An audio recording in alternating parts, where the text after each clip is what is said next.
mucha preparación, mucho trabajo y durante muchos años, y al final luego, pues igual si da las condiciones en el entorno adecuado, pues igual.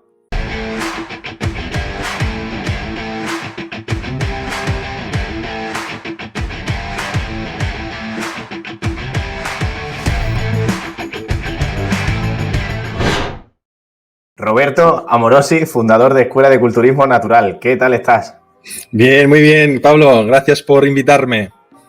Bueno, es para mí un auténtico honor tener a uno de mis 3 principales mentores, como tú ya sabes, en la vida y en lo profesional. Y quería estrenar este podcast, Emprendimiento Personal, contigo. Y quería que hablásemos, pues, que nos contaras cómo es Escuela de Culturismo Natural por dentro, qué te llevó a empezar todo esto, a crear un movimiento, como ya hemos hablado alguna vez, y que nos cuentes todos los recónditos y pensamientos que tú tienes sobre el tema del emprendimiento, que nos interesa mucho. Bueno, vamos a ver qué sale. Genial, genial. Pues bueno, yo quería empezar la entrevista, Roberto, además de agradeciéndote tu tiempo y tu predisposición, como te he dicho antes. ¿Cómo y por qué empezó Escuela de Culturismo Natural hace ya más de 10 años? Porque no tuvo que ser fácil, ¿no? Ese comienzo a contracorriente. Bueno, es que hay que remontarse muy para allá. Bueno, depende. ¿Cómo empezó de verdad o cómo empezó según los haters? Vamos atendiendo a la realidad. A la realidad. La realidad fue que, fundamentalmente, mi primera idea fue cuando me mudé a Mallorca por aventuras personales de querer cambiar de vida y ver, ¿no? Eres joven, tenía 23 años y dije, bueno, lo dejo todo lo que tengo y me voy a buscar la vida. Vamos a ver qué pasa por ahí, que hace mucho calor y donde yo vivo hace mucho frío y no me gusta el frío, ¿no? Entonces, yo recuerdo que, bueno, no sabía ni una palabra de castellano y entonces, bueno, lo primero que hice, lo normal, ¿no? Me apunté a artes marciales y a gimnasio, porque era lo que más me gustaba.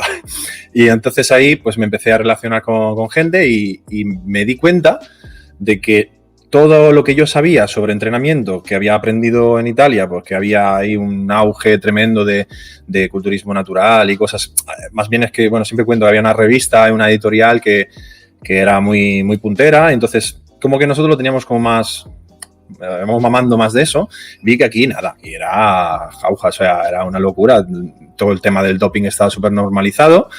Y yo yo era el único del gimnasio que iba apuntando, con las cosas apuntándolas. Entonces empecé con unos colegas a enseñarles, claro, la gente le llamaba la atención, ¿no? Que me veía que yo tenía todo muy estructurado, entonces empecé a enseñar a un pequeño grupo de personas y ahí me dio, pues me gustó mucho, ¿no? Compartir lo que a mí me apasionaba y lo que yo sabía con otras personas y como soy un pesado, pues le comía el tarro todo el día y entonces pues nos fuimos como haciendo una piña, ¿no? Y a partir de ahí, resumiéndolo mucho, empecé a trabajar en un gimnasio allá por 2005 y entonces ya la cosa fue a más porque empecé a trabajar con mucha más gente en la sala y la gente se flipaba mucho, ¿no? Estaban todos, pues eso, al final el problema que pasa normalmente con el tema del gimnasio es que es muy individual, ¿no? La gente va con sus cascos a su rollo y entonces realmente estás entrenando pero no estás compartiendo nada, ¿no?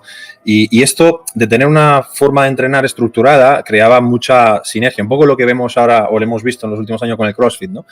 Entonces yo viví eso antes de que el CrossFit existiera y entonces fue como un poco que me fui calentando y me acuerdo un día con mis colegas que entrenábamos juntos un día en un kebab que le dije, esto estaría muy guay que me metiera aquí en las cadenas estas de gimnasios. Había una cadena de gimnasios en Mallorca. Digo, estaría muy guay meterme aquí, que se hiciera esto en todo el gimnasio, de toda la isla y luego y quizás, ¿por qué no? El día de mañana en toda España, ¿no?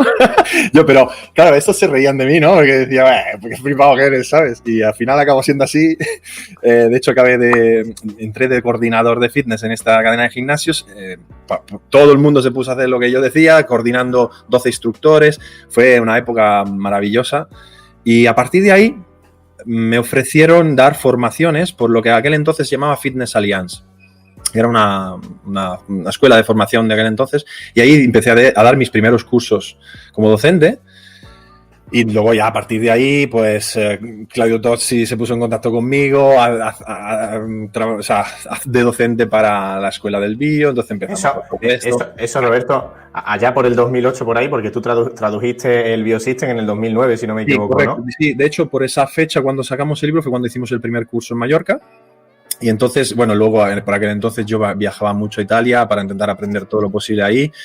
Porque yo, claro, al final como docente pues era un piolín, ¿no? Todavía no quería aprender todo lo posible, entonces digamos que Claudio Tozzi en ese sentido fue un poco mi mentor y estuvimos trabajando juntos una temporada hasta que la relación se acabó y entonces yo decidí y dije, bueno, como al final me apasionaba y me encantaba, fui como pues, la cosa yendo a más y al final fundamos la Escuela de Culturismo Natural, que era pues, al final la continuación de todo ese trabajo y que seguimos implementando y seguimos mejorando a día de hoy. O sea, que no fue una cosa de me despierto por la mañana y voy a hacer una escuela de culturismo. No fue así. ¿Y cuál fue? O sea, ¿la fundaste tú solo, Roberto? ¿La Escuela de Culturismo Natural? Lo que es la empresa. Éramos y somos mi mujer y yo, pero claro, luego al final fuimos ampliando equipo, pero al principio, de hecho, en los orígenes la empresa era una comunidad de bienes, que era algo familiar, tenía un socio y mi mujer, ¿no? Entonces éramos 3 y empezamos así poco a poco y poco a poco fuimos ampliando equipo y aquí estamos hoy. ¿Tenías una ligera idea de que hace 10 años de que ahora mismo la cosa estuviese como está ahora cuando fundaste Escuela de Culturismo Natural?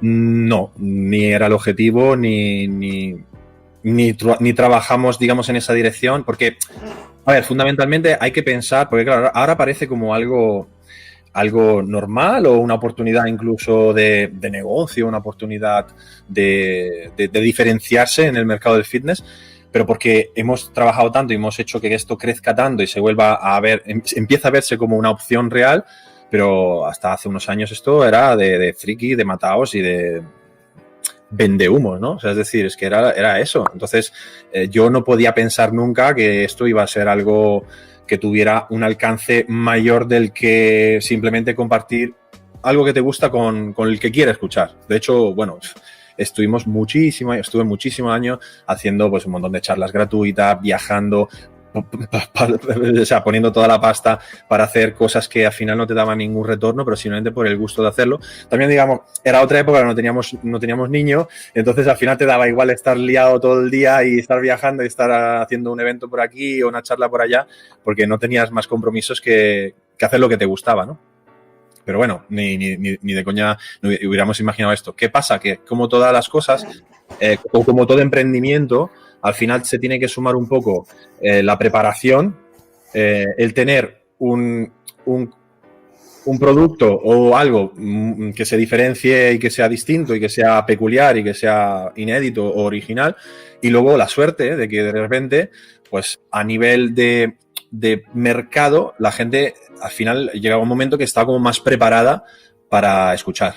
Porque, claro, también a base de darle hostias y de demostrar, pero digamos que, claro, evidentemente cuando empezamos a dar formaciones, había un pequeño grupo de personas que confiaron en nosotros y que, claro, con el paso de los años, estos han ido haciendo una bola de nieve, ¿no? Es el efecto bola de nieve, porque, claro, imagínate, formas a 10 personas, de 10 personas ejercen 7 y de esas 7 enseñan a otros 10, cada uno tiene 70 y claro, pasan los años y al final, claro, tienes una comunidad donde muchísimas personas al final han pasado por nuestra escuela. De hecho, a día de hoy, bueno, tenemos como 600 alumnos y más todos los seminarios, cosas que hayamos podido hacer por ahí, o el libro, que llevamos más de 3.000 copias. O sea, al final como que vas como por multinivel influyendo sobre muchas personas, ¿no? Por eso al final, claro, se tarda mucho, pero al final como que se hace como inevitable que las cosas vayan bien, entre comillas. O sea, digamos que el avance de la escuela ha sido más exponencial que lineal desde que la fundaste.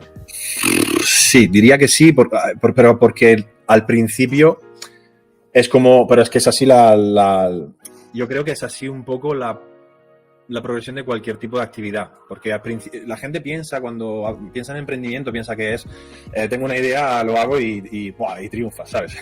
Es mentira, o sea, el que te venda eso te está vendiendo una moto, pero vamos, que más escacharrada que va qué.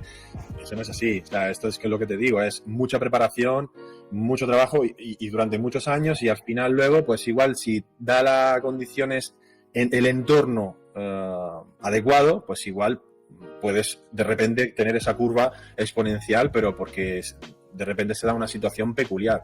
Si no fuera así, todo el mundo emprendería y todo el mundo tendría negocios de éxito y no es así la realidad.